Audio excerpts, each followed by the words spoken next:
Na Holanda, a prostituição é legal desde 2000, contanto que as mulheres que se expõem nas vitrines, no bairro da Luz Vermelha, tenham mais de 18 anos. O objetivo da legalização da prostituição foi de dar maior segurança às mulheres, mas como efeito colateral, o mundo viu uma explosão de número de bordéis e no aumento da demanda por prostitutas, ocasionando um crescimento do tráfico de mulheres para o país, a fim de suprir a demanda. Professor, a expectativa de medidas liberais como essa da Holanda pode ser classificada como uma ingenuidade por achar que a legalização manteria os grupos criminosos longe dessa atividade? Bom, eu acho que, na verdade, essa questão essa ingenuidade, talvez ela tivesse mais ligada com iniciativas de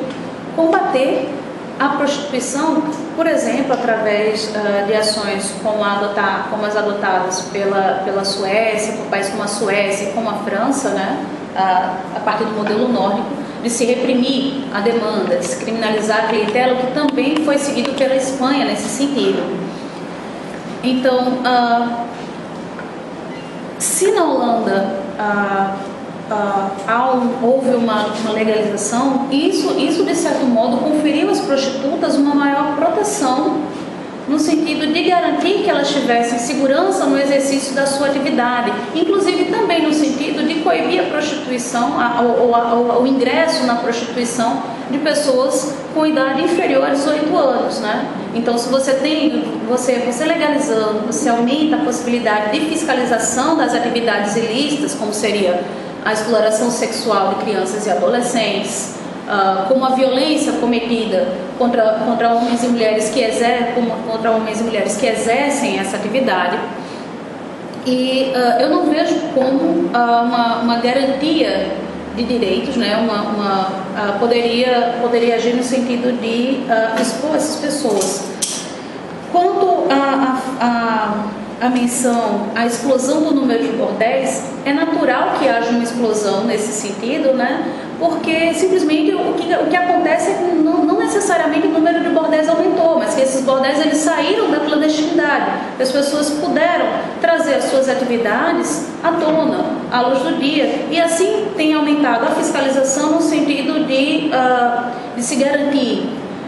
que não haja violência no exercício da prostituição confinada nesses espaços, e que os direitos trabalhistas dessas mulheres e homens que exercem essa atividade sejam reconhecidos. A gente teve no ano de 2015 algumas iniciativas no sentido de que se encaminhavam para a questão, não necessariamente, legalização é um termo bem vago, mas eu preferiria falar em regulamentação, né? No Brasil, atualmente, nós temos o projeto de lei intitulado Gabriela Leite, de autoria do deputado João Willis, do pessoal do Rio de Janeiro. Atualmente, ele se encontra parado, na verdade, ele não tem tramitação há mais ou menos um ano. E a proposta desse projeto de lei, que também existe essa mesma proposta dentro do projeto de lei do novo Código Penal, vem no sentido de descriminalizar condutas que se ligam à atividade da prostituição, como, por exemplo, a manutenção de casas de prostituição, a questão do rufianismo, que é o fomento à atividade da prostituição, né? A pessoa se fazer sustentar pelos lucros auferidos pela prostituição de outra pessoa, no sentido não necessariamente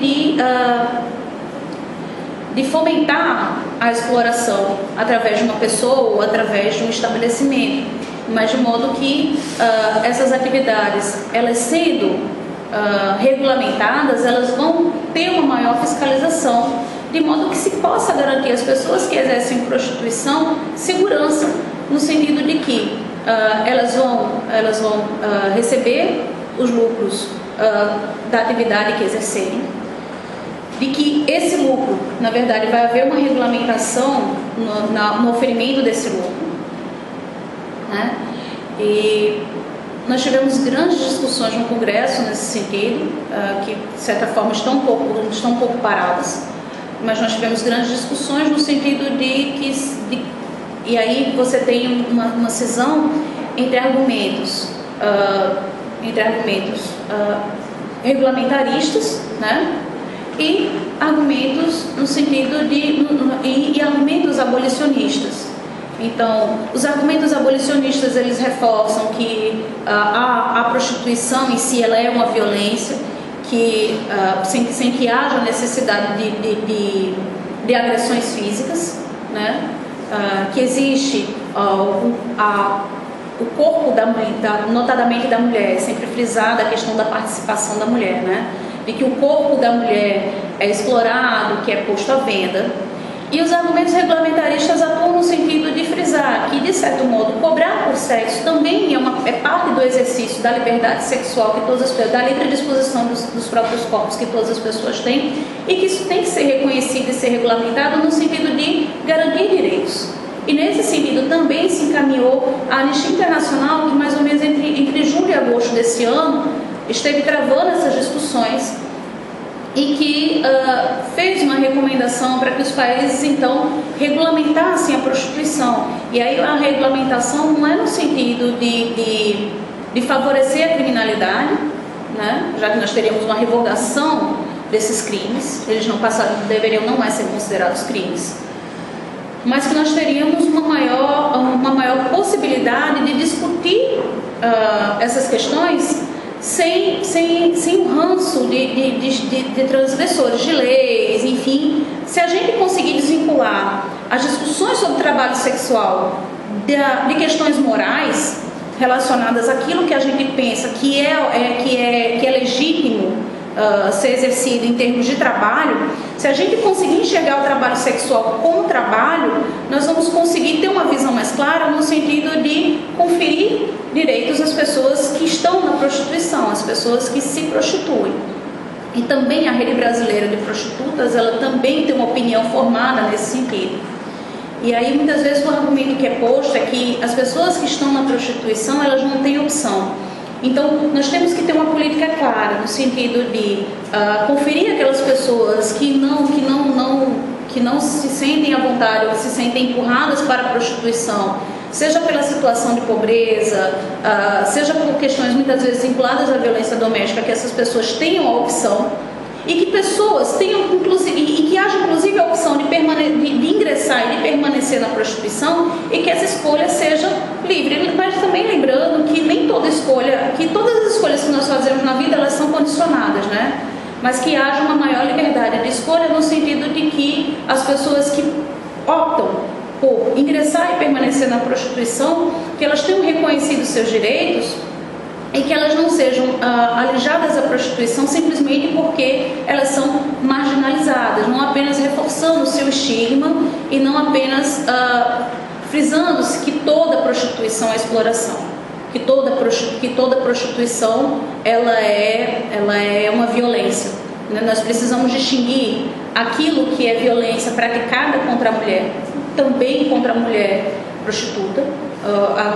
contra as pessoas que se prostituem de modo geral, mas especialmente a mulher, daquela violência que é concebida como sendo intrínseca à prostituição,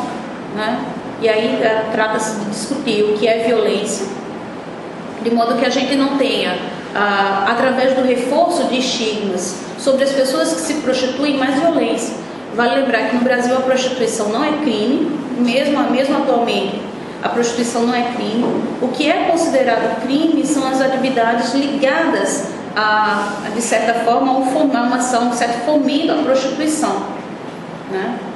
Então, a Gabriela Leite, que inspirou, que deu nome ao projeto de lei e que foi uma grande ativista dos direitos das prostitutas, ela faleceu em 2013. Então, a Gabriela Leite, ela dizia que a prostituta, ela não é uma criminosa, mas no exercício da sua atividade, ela acaba tendo que se relacionar com pessoas que têm a sua atividade criminalizada. Então, isso acaba, não necessariamente, isso muitas vezes termina por criminalizá-la também, ou então, de certa forma, mantê-la à margem de conquista de direitos. Então, o que se busca justamente é isso, regulamentar justamente para ter uma maior atenção a essas situações que se traduzem como exploração, que se mostram então como violências em si, e não necessariamente violências adicionais voltadas contra a prostituição.